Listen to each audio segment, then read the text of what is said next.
世代ね、実はまあまあ近いというか。そうなんですよ。はい。今日は刻んだ話を4つぐらいしたいなって思うんです。4つも。はい。2個は自分が体験した軽めのなんかこうどういうことだろうねっていう話と、2個は人の話、父清と友達の話。ご自身、清、お友達。友達。ごめんなさいね、清さん、お父様。清、お父さんです。はい。全然幽霊とかは信じてないんですが、本当たった1回だけ、なんて説明していいかわかんない体験したのを、話してくれてて、ちっちゃい時から。じゃあ、清の話からしますかね。清さんのお話から。はい。父清は山が大好きで、若かりし頃から弟弘と一緒によく山に登ってたんです。で、3月の、まだ、冬の終わりの、登山に行った時の出来事らしいんですけど、平山系の金草峠っていうところに、もう今はないらしいんですが、当時ボロボロの山小屋があったんですって。で、3月なんですが、ちょっと雪がまだ降ってきちゃって、もう少し先まで行きたかったけど、その雪山で一泊することにしたんですって。で、雪もしんしんと降ってきた夜に、寝袋に入って弟のひろしと寝てたら、ザック、ザック、キュッ、キュッ、キュッってこう、雪の上を登山靴で歩いてくる音が近づいてくるんですって。はい。で、こんなに夜中に登山の人が歩いてくるわけもないし、周りにはもう何にもない。もうその山小屋しかないし、あれと思って、で、弟ひろしも、あれと思ってこう二人して寝袋からちょっと起き上がってしばらくその足音を聞いてたんですって。したらだんだん山小屋に近づいてきてギュッギュッギュッツヤッシュッってで山小屋のドアの真ん前がコンクリートみたいな素材になってて、はい、そこにドンって足が2個って強めについて、で入ってこないんですって。ですでに父清と弘がいたからこう遠慮してさあどうしようかなやろうか入ろうかやめようかってこうやってるんじゃないかと思ったみたいで清が中から「どうぞ」ってお入りくださいって話しかけたらシーンとしてるんですって。でそんなに遠慮するかと思って開けたら誰もいないんですって。で雪が降っていたのがもう止んでて来た足跡だけあるんです。足跡あったんですか？はい。でも帰った足跡もその他に行った足跡もないんです。こっちへ向かってきて自分たちの山小屋でその足跡は終わってるんです。でただ雪が降ってたからその足跡以外のはもう全部もうない中で雪が止んでその足音とともに多分足跡がついたみたいで足跡はくっきりとあったそうです。でもなんだかわからない。それでまあまあ何だったんだと思って、まあ多分また小屋に戻りますよね。小屋から出てないです。開けただけです。開けただけで、まあ中に部屋に入って、その後はもう何にもなかったんですか？ただ野犬が異常に吠えて小屋の周りを野犬がうわわわわわわわっつって、でもボロボロの山小屋だから入ってきちゃったら狂犬病とか、まあ怖いですよね。だからもう結局朝まで怖くて寝れなかったとは言ってます。その野犬がかなり怒ってなんか山小屋の周りをうわわわわわわわわっつってもうひろしと2人でもうつってで明け方と同時にもう下山したって言ってます。寝てないからこんな状態で登ってもダメだって。ああそうかそうかそうか。なんかね、やっぱり足跡の来たものしかないっていうことを考えたりして、もうやっぱり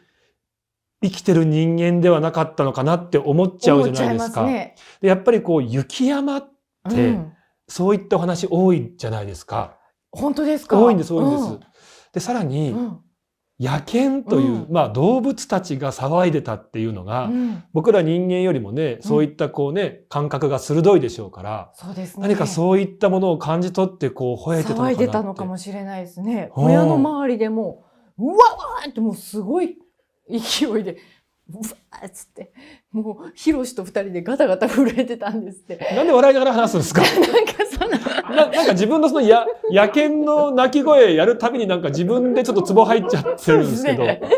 そう、別になんか父清が怯えてる姿想像したらちょっと面白い話じゃないからね、これ。そうですね。そう、ただその後清も調べたら、まあその近くで行方不明で遭難した人はその年いたみたいで。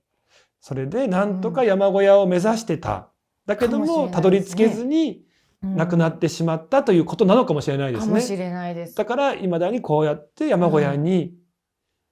もしかするとその日だけじゃなくって何日も何日も繰り返し来ているのかもしれないですね。ただやっぱりね、たどり着けなかったから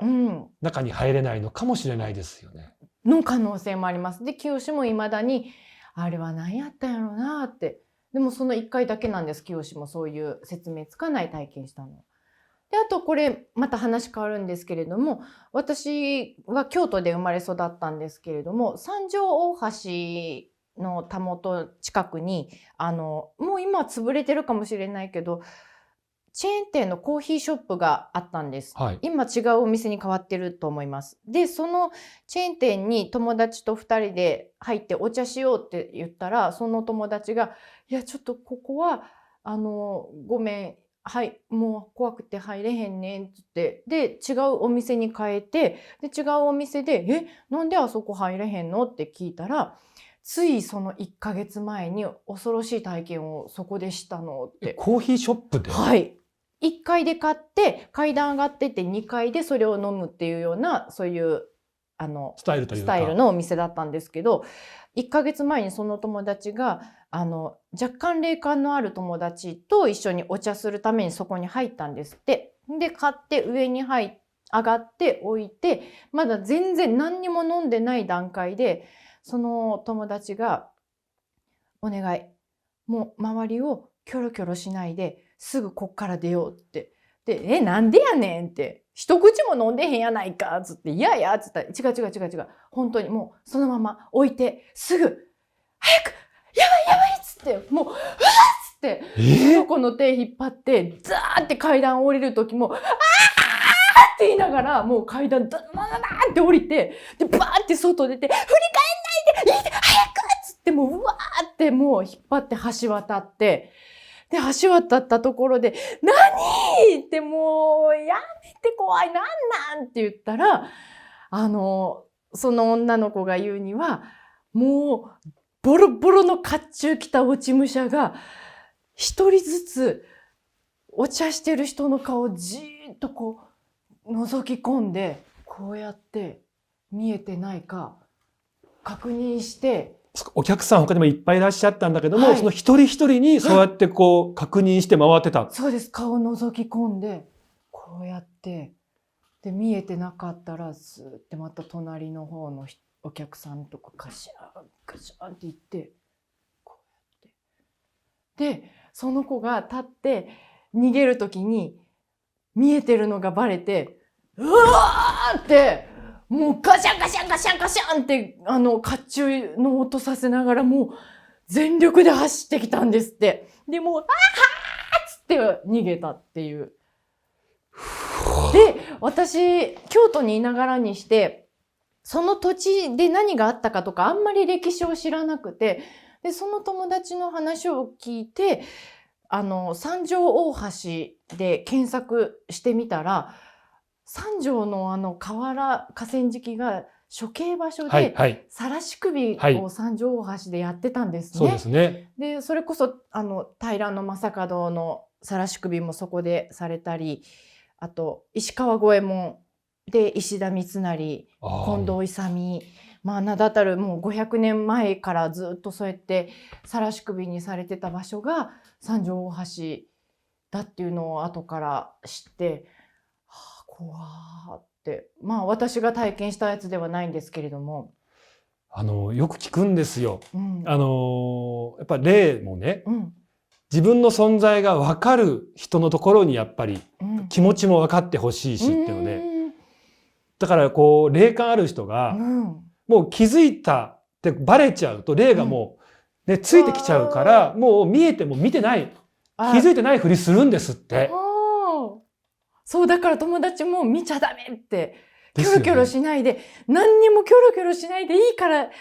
出ようっつって。あ、こいつ見えてる、じゃあこいつにってことですよね。で、そうです。で、ブワーって逃げるから、見えてんのバレちゃって、もうガシャガシャガシャガシャンってすごい音鳴らしながら追いかけてきたって言ってました。やっぱりその晒し首っていうとね、うん正門もね、正門はね、関東の方で額に矢を受けて亡くなって、もう朝廷にね、反乱を起こしたって、もうすごい当時と罪に問われて、で、晒し首、京都に晒されたわけですよ。その時に、一切3ヶ月間腐敗せずに、うわーってこう、わめき続けた。どうかしてますね。3ヶ月後に、関東の方までこう上空を飛んでて首が。で、それが落ちたのが東京大手町で、そこが今首塚になってるんですって伝説があるんですけど、やっぱりその晒し首にされるっていうことは、亡くなった後も、すごいこの怨念というか、そうでしょうね。恥ずかしい思いさせられてね。石投げられて、それをずっと恥ずかしみを受けるっていうことが続くわけ。だから非常にこう重い罪だと、罰だと思うんですけど、やっぱり念っていうのはすごそうですよね。残りですね。